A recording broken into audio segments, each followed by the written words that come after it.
Years ago, we brought you a series of stories about a little girl battling a rare disease. And tonight, we reconnect with Annabelle Green, that little girl who's been in and out of the hospital for so many years. Our Matt King shows us her amazing progress on the anniversary of a risky stem cell transplant. It is Positively Idaho. Annabelle Green's toy selection probably qualifies as primitive for a 10-year-old. Then again, most 10-year-olds haven't accomplished or overcome as much as this little girl from Boise during their decade on Earth. We're really grateful for her well-being right now. Take a look at Annabelle 8 years ago. There she sat in a hospital bed at Duke University. Her hair the victim of chemotherapy, her body the recipient of an experimental stem cell transplant. She with a 70% chance of death. If we didn't try something that, she would die from Sanfilippo syndrome. Most battling that disease find themselves in a wheelchair and eating from a tube by the age of 7.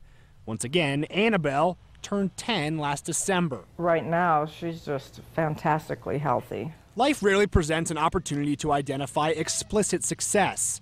Annabelle Green qualifies as a running and jumping exception. Nearly every day, her family marks another achievement. The treatment worked.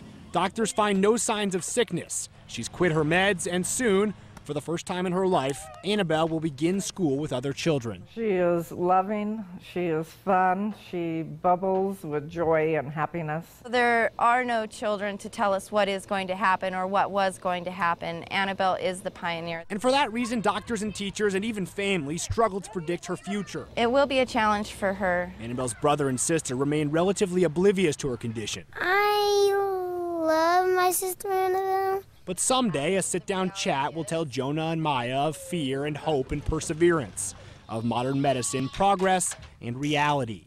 Annabelle will never be completely self-sufficient, but her teacher does see reason to hope. There are things she picks up that you were not even expecting. 8 years ago, Annabelle's grandmother never thought she'd see her granddaughter off to school, a feat she calls impossible without donations from the community. They were very giving and gracious, and we did it.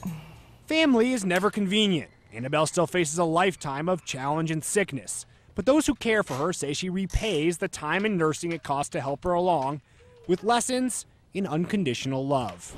Matt King, today's 6 News. Lots of smiles there. Coming up next on today's